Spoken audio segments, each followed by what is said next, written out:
Welcome to अवतार Ayurveda doctor health motivational channel. आज 21 जून है, यानी कि योगा डे है। तो आप सबको very very happy yoga day. हम में से बहुत से लोग आसनों को या प्राणायाम को ही योगा समझते हैं। तो बहुत से लोग ऐसा समझते हैं कि बाबा रामदेव ही पतंजलि योग गुरु है। अगर आप भी ऐसा समझते हो तो इस वीडियो को पूरा देखिए। आज डिटेल में योगा के बारे में बताएंगे। योगा क्या है, कितने टाइप्स हैं और पतंजलि योग गुरु कौन थे। तो चलिए शुरू करते हैं। योग का मतलब होता है कि मिलना, यानी कि जुड़ना, आत्मा का परमात्मा से मिलना, उसे कहते हैं योग। जो प्राचीन गुरु थे, योग गुरु थे या योग ऋषि थे, वो उनका मकसद होता था, वो योग को ही एक साधन समझते थे, आत्मा का परमात्मा से मिलाने का साधन समझते थे, ऐसा समझते थे तब योग को लोग।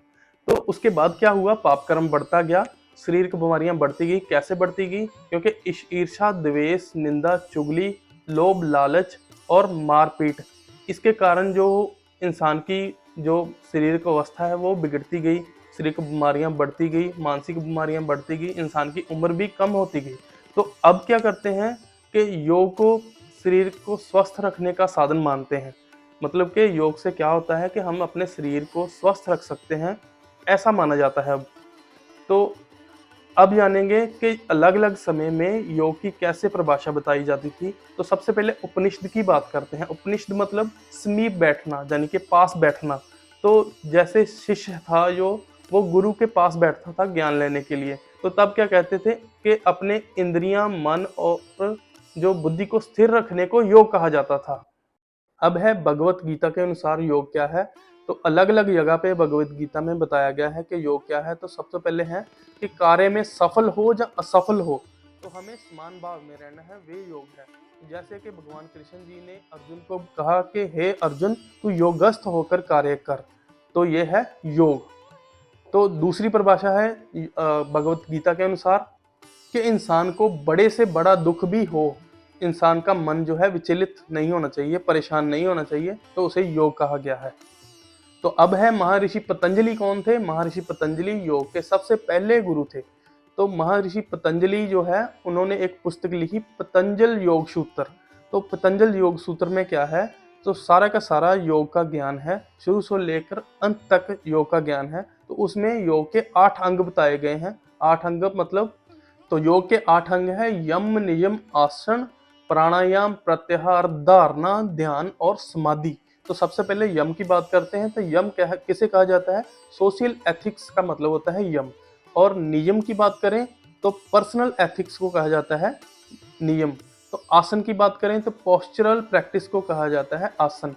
प्राणायाम की बात करें तो वो रेस्पिरेटरी प्रैक्टिस को कहा जाता है प्राणायाम। प्रत्याहार की बात करें तो सेंसोरियल प्रैक्टिस को कहा जाता है प्रत्याहार। तो धारणा की बात करें तो कंसंट्रेशन को कहा जाता है धारणा। ध्यान की बात करें तो मेडिटेशन को कहा जाता है ध्यान। और समाधि की बात करें तो रियलाइजेशन मतलब होता है समाधि का। तो सबसे पहले यम की बात करेंगे। यम में भी 5 जो है आगे उसके हैं, जैसे अहिंसा, सत्य, असत्य, अपरिग्रह और ब्रह्मचर्य। तो यम में आता है अहिंसा। तो अहिंसा में क्या है कि अपने मन, शरीर और वाणी से किसी का नुकसान करना या नुकसान पहुंचवाने को जो है, उस भाव को त्यागना, तो उसे यम कहा गया है। दूसरा है सत्य, यानी कि जो अपरिवर्तनशील है, उस भाव को अपने मन में रखना। तो तीसरा है असत्य, के किसी के वस्तु और धन पर अपना अधिकार जिताने को त्यागना। तो चौथा है अपरिग्रह, वस्तु और धन को अपनी जरूरत से ज्यादा अपने स्वार्थ के लिए जमा करने के भाव को त्यागना। तो पांचवा है ब्रह्मचर्य, यानी कि संभोग के कार्य को अपने मन और शरीर से त्यागना। तो इसे ब्रह्मचर्य कहा गया है।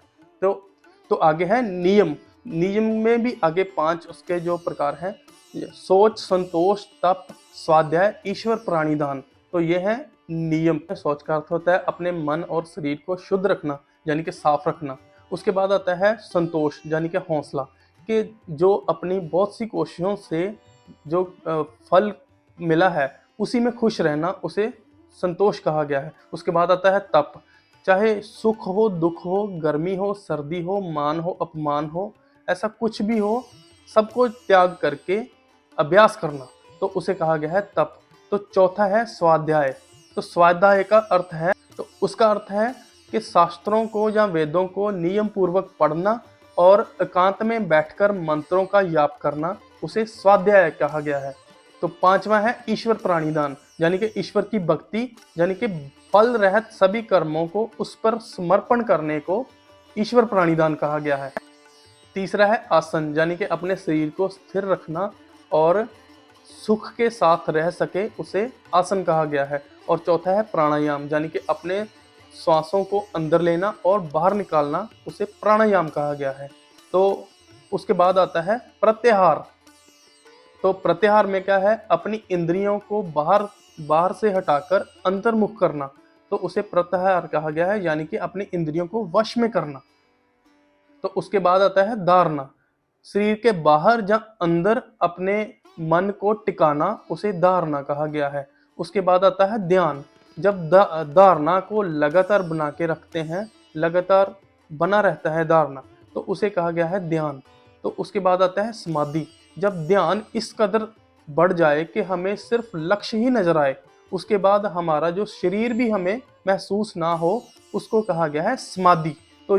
तो ये है योग के 8 अंग, यानी कि अष्टांग योग। अगर आप इन योगों को अपनाते हो तो आपके जो शारीरिक रोग हैं या मानसिक रोग हैं, जैसे चिंता, डिप्रेशन, एंजाइटी, वो खत्म हो जाएंगे जड़ से।